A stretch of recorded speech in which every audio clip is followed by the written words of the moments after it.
You don't need more caffeine, you just need to learn how to calm your nervous system. So most people slam caffeine as just this band-aid, right, that gets them through. If you're pounding over 150 to 200 milligrams a day, I just say, hey, how does our sleep look? How does our nutrition look? If we're getting crashes of energy, there's a lot more places that need to be acknowledged, because I was one of those people for a while where I was using caffeine like crazy in the morning, in the afternoon, at 5 p.m. before the gym in the evening.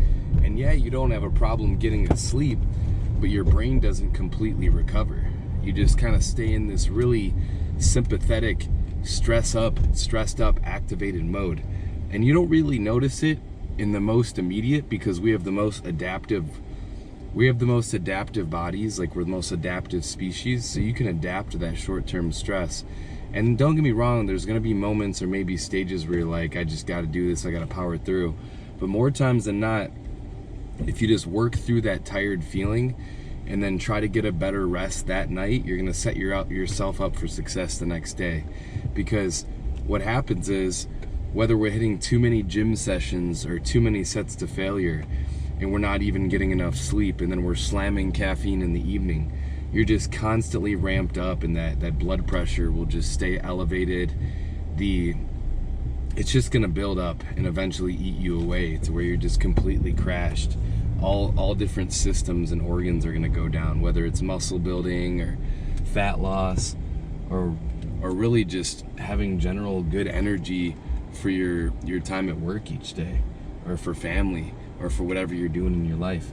So number one, are we abusing caffeine? Are we using caffeine as a band-aid for recovery?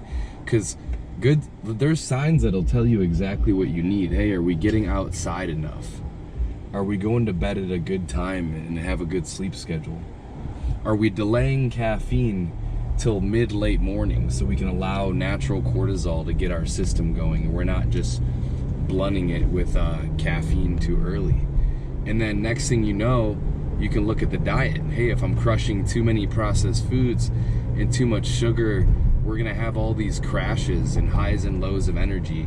So that's a good check, right? To make sure meals have some sort of like substantial fat paired with them, or good fruits and veggies and potatoes versus, crushing a bunch of rice.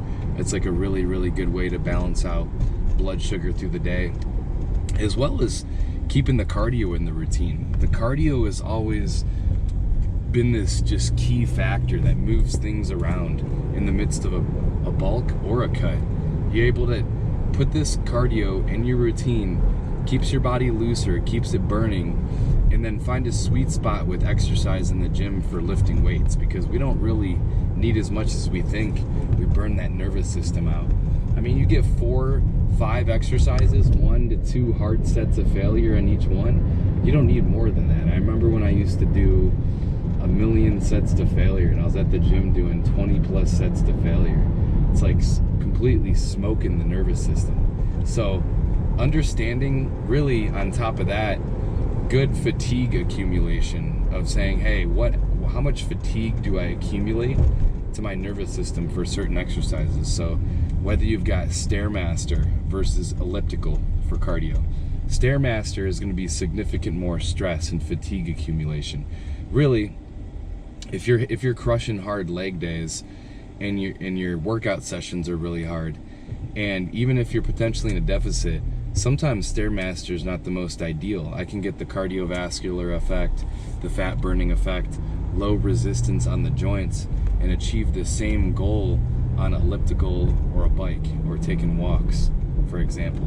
So these are just good examples. Another fatigue accumulation would be, hey, on leg day, how many compound exercises that I'm doing? Like leg day in general is going to be more fatigue accumulating.